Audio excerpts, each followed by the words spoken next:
Привет, друзья! Сейчас главные новости Европы. В Германии полиция получает десятки сообщений от граждан после инцидента в одном из отделений банка Шпаркассе в Гельсенкирхене. Следствие говорит о важной информации, но детали пока не раскрывает. Болгария официально перешла на евро. Для еврозоны это расширение, но внутри страны растет напряжение из-за цен. Даже в Берлине за этим внимательно следят. И это еще не все. В Германии фермеры открыто говорят о сложной экономической ситуации, при которой цены на продукцию не покрывают расходы многих хозяйств. В правительстве Фридриха Мерца эту тему больше не могут игнорировать. А дальше на автомобильном рынке происходит сдвиг. Сегодня электромобили в Европе начинают дешеветь, и это меняет обстановку как для немецких концернов, так и для всего Евросоюза, о чем, кстати, ранее говорила и Урсула фон дер Ляйен. И напоследок важная новость. В автоконцерне Porsche произошла ключевая кадровая смена, которая напрямую связана с будущим бренда в эпоху электромобилей.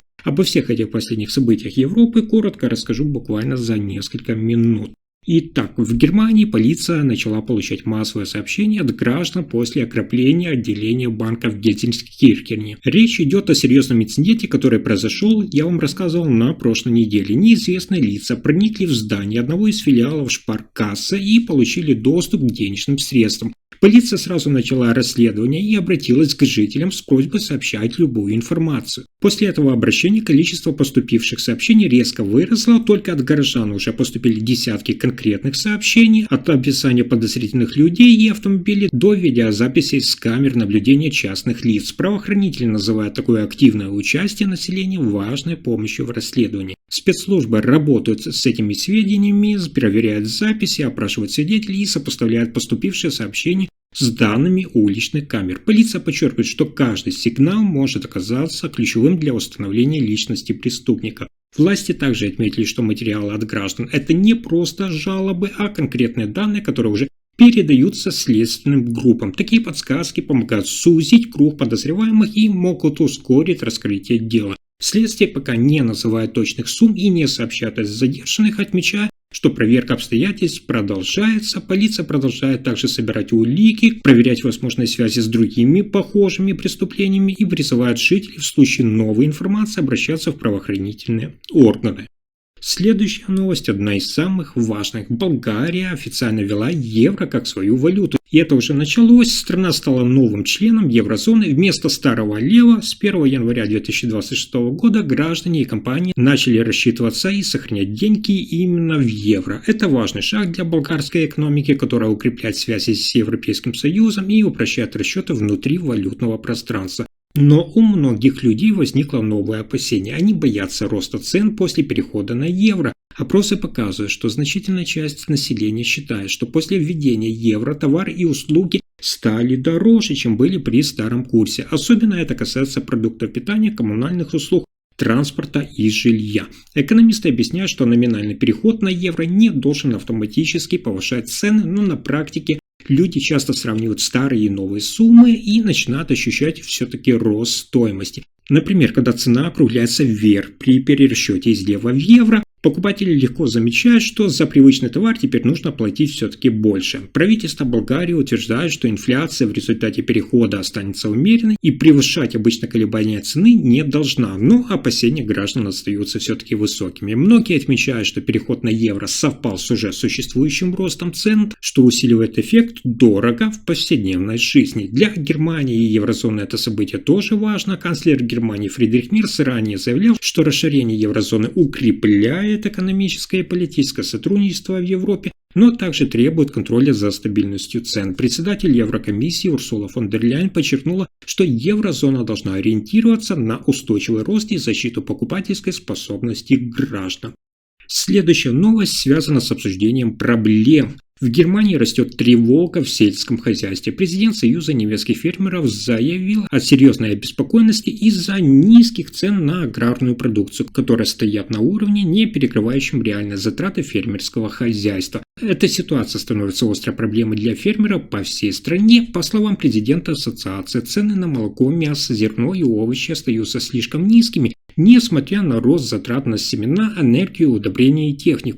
В ряде сегментов фермеры уже работают с минимальной или нулевой даже прибылью, а некоторые хозяйства оказываются вообще на грани рентабельности. Это вызывает активную реакцию. Все отрасли фермеры указывают на риск финансовых трудностей и возможное сокращение производства при сохранении текущих цен.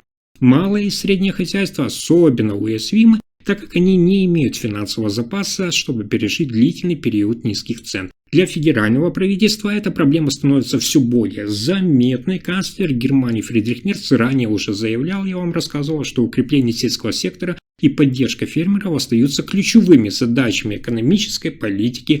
Но сегодня фермеры говорят, что конкретных шагов, которые могли бы стабилизировать этот рынок, недостаточно. На уровне всего Европейского Союза ситуация тоже вызывает вопросы. Председатель Еврокомиссии Урсула фон дер Ляйен подчеркивала необходимость сбалансированной аграрной политики и поддержки именно устойчивого сельского хозяйства, но низкие цены продолжают оказывать давление на производителей в нескольких странах ЕС, включая и Германию.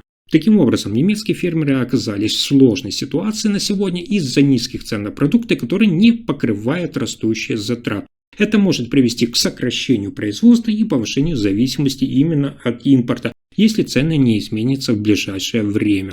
И это еще не все. В Германии и Европе происходит заметный поворот на рынке электрических автомобилей. Новые данные показывают сегодня, что электромобили больше не дорожают, а наоборот начинает дешеветь. Впервые за несколько лет цена на многие модели приблизилась к стоимости бензиновых и дизельных машин, а в отдельных сегментах уже даже сравнялись с ними. Главная причина – это резкое снижение себестоимости. Производство аккумуляторов стало дешевле, технологии упростились, а конкуренция усилилась. Особенно сильное давление на цены оказывают и азиатские производители, которые выводят на европейский рынок более доступные электромобили. В результате немецким автоконцернам приходится снижать цены, чтобы не терять покупателей. Для Германии это не просто вопрос транспорта, а важный этап трансформации автомобильной промышленности. Канцлер Германии Фридрих Мерц неоднократно, кстати, подчеркивал, что автомобильная индустрия остается опорой экономики и переход на электротягу должен происходить без потери рабочих мест и конкурентоспособности. На уровне Европейского Союза тему активно поддерживает также председатель Еврокомиссии Урсула фон дер Ляйен. Она заявляет, что переход к электрическим автомобилям возможен только в том случае, если они станут массово доступными, а не товаров для узкого круга покупателей.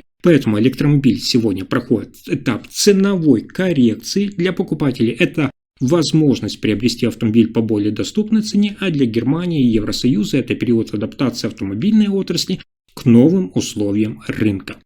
А дальше еще есть важная новость. В Германии один из самых известных автопроизводителей переживает важную кадровую смену. Михаил Лайтерс, бывший глава технического развития Porsche, официально вступил в новую роль, и теперь именно он исполнительный председатель правления концерна Porsche. Это означает, что только он теперь принимает ключевые решения о будущем компании, которая позиционируется как один из мировых лидеров премиального сегмента. Лайтерс подчеркнул, что на новом посту он видит главную задачу в том, чтобы успешно перевести Porsche в эпоху электромобилей, не потеряв при этом характерные черты бренда, такие как производительность, драйв и динамику. Он также заявил, что компания будет и в дальнейшем сохранять сильную связь с традициями бренда, но при этом не отступать от инноваций. Ранее эта должность, напомню, была менее заметной по сравнению с операционным управлением, но именно сейчас, по мнению экспертов, роль председателя становится стратегической и ключевой для всей группы Volkswagen, которая и включает Porsche. Это связано с тем, что автомобильная отрасль переживает глобальные изменения, такие как переход на электромобили, конкуренция с китайскими производителями и необходимость инвестиций в программное обеспечение. В комментариях сам Лайтерс отметил, что хочет сделать Porsche не только лидером по продажам, но и технологическим флагманом в сегменте электромобилей премиум-класса. С этой целью компания усилит работу по новым платформам, аккумуляторным технологиям и интеграции программного обеспечения в автомобиле. На этом пока все. Вы слушали последние новости Германии. Если информация оказалась полезной, ставьте лайк, подписывайтесь на канал и делитесь видео. Спасибо за просмотр.